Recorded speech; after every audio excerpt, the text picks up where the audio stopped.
Antara yang telah ditimbulkan, soalan yang ditimbulkan di Europe, dan saya rasa bukan di Europe saja, di dunia Islam yang lain juga, oleh kerana orang Islam tidak pergi Jumaat, boleh tak mereka sembahyang Jumaat di rumah dengan menggunakan perantaraan televisyen umpamanya, menggunakan dengan syabakatul ittisal, menggunakan melalui internet ke, melalui siaran langsung yang dilihat di dalam negara mereka, mereka sembahyang di tempat mereka, dan kemudian mereka ikut je tu imam. Katakanlah ada satu masjid sembahyang, yang lain semua tak keluar masjid, tu imam di masjid tu buat live, kita ikut ramai-ramai di rumah, boleh ataupun tidak? Majlis Fatwa Eropah dengan pembentangan mereka mengeluarkan risalah ni. Mereka menyatakan ini perkara yang tidak dibolehkan. Ini keputusan mereka tu.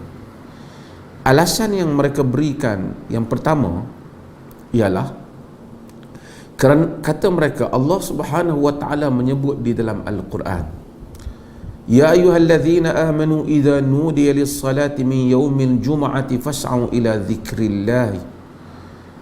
Dalam ayat ni Allah menyatakan, wahai orang-orang yang beriman, apabila diseru kepada solat pada hari Jumaat, fas'au ila dzikrillah, maka bersegeralah kamu pergi.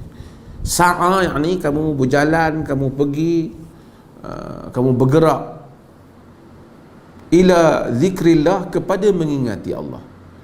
Kata mereka, perkataan as-sa'i ini tidak akan tertunai maksudnya jika satu orang sembahyang Jumaat di rumahnya, maka tak ada makna untuk ayat Quran menyatakan fas'au ila dzikrillah.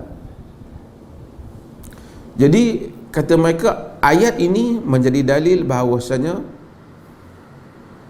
Jumaat itu sesiapa yang nak tunai kena pergi ke satu tempat, iaitu tempat Jumaat, bukan di rumah. Demikian juga dalil-dalil yang lain tentang masalah mandi kepada Jumaat, man ghassala yaumal jum'ah waghtasal, siapa yang mandi pada hari Jumaat, mandi, dan summa, Nabi kata summa bakkara wabtakar, kemudian dia awal-awal pergi. Semua ini menunjukkan hadis-hadis yang menunjukkan Jumaat ini pergi ke suatu tempat, bukan buat di rumah. Itu yang pertama. Saya ringkaskan, dia tulisan asal ni mereka keluarkan ni di dalam bahasa Arab. Saya ringkaskan apa yang mereka sebut. Yang kedua, dia kata para ulama bincang, yang mana yang asal, Jumaat ke Zuhur? Dalam satu hari, hari Jumaat tu, yang mana asal, Jumaat ke Zuhur? Termasuklah hari-hari lain. Yang rajih di sisi para ulama, kata mereka, ialah yang asalnya Zuhur. Dari semayang yang 5, yang asalnya Zuhur, asalnya Zuhur, subuh Zuhur, asalnya Zuhur. Cuma pada hari Jumaat itu diganti dengan salat Jumaat, difardukan salat Jumaat menggantikan Zuhur.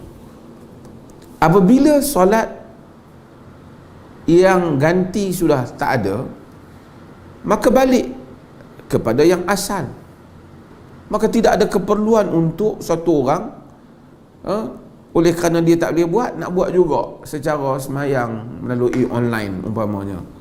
Kerana itu bila tak boleh, balik kepada yang asal.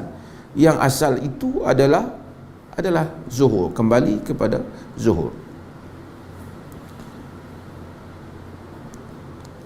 Kalaulah dia kata, hatta kita tahu umat Islam ni di merata dunia, kalau ada masjid besar dan ada masjid kecil-kecil di lorong-lorong mereka, masjid di kecil-kecil itu mereka tutup pada hari Jumaat, mereka pergi kepada masjid besar, menunjukkan semayang di situ. Dan hatta pada zaman Nabi sebenarnya, orang-orang yang berada di masjid-masjid di lorong-lorong mereka, di jalan-jalan mereka, mereka tinggalkan masjid mereka pada hari Jumaat, datang solat di masjid Nabi SAW.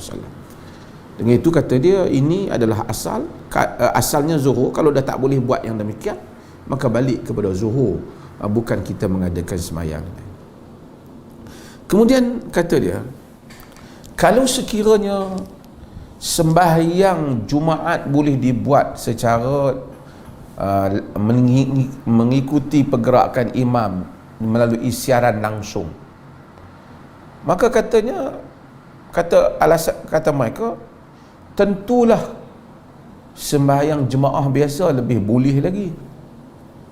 Kalau kita benarkan sembahyang Jumaat boleh buat siaran langsung diikut di rumah, akhirnya orang tak pergi sembahyang jemaah nanti, sembahyang jemaah pun ikut siaran langsung di rumah saja. Pasang dengar suara tu imam, kita ikut ketika duduk di rumah. Ini alasan mereka yang ketiga yang menyatakan hal itu tidak boleh. Kemudian alasan yang keempat yang diberi oleh dalam kertas mereka ialah, kata mereka, para fuqaha sejak zaman dahulu mereka memberikan syarat. Bagaimana antara syarat jemaah itu hendaklah imam istima'ul ma'mumi wal imam, makmum dan imam berhimpun fi makanin wahid, pada satu tempat yang sama. Dalam erti kata lain, yang ni dia boleh, selain daripada dia boleh nampak pergerakan imam, macam-macam kitab-kitab fiqh dulu tak terhalang dengan dinding yang besar ataupun sungai, macam-macam dalam perbincangan yang disebutkan contoh-contoh oleh para fuqaha. Antara lain fuqaha menyebut bahawasanya jika makmum itu nak pergi ke imam, dia boleh pergi. Tanda mereka adanya kesatuan perhimpunan antara makmum dan imam.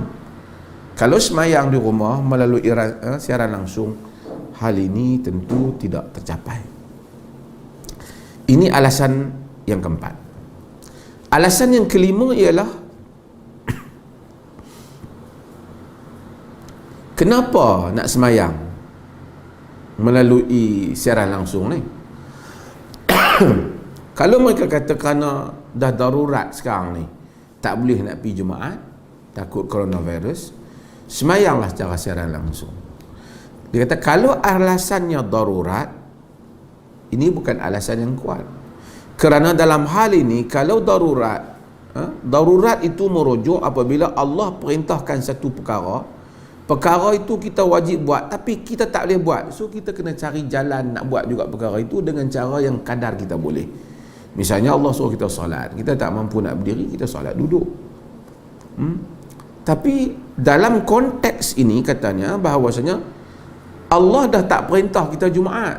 Setelah kita, kerana kita dalam keadaan kesusahan, dia dah jadi perintahnya ialah zuhur. Maka tak perlulah pergi buat benda yang dia tak perintah, kerana gantian zuhur itu telah ada. Dan itu antara alasan yang disebut oleh mereka dalam hal ini. Maka dengan itu saya bersetuju bahawasanya idea setengah pihak untuk solat di rumah melalui siaran langsung, ini adalah tidak munasabah, dan ini adalah tidak menzahirkan, itu bukanlah maksud daripada Jumaat dan solat jemaah.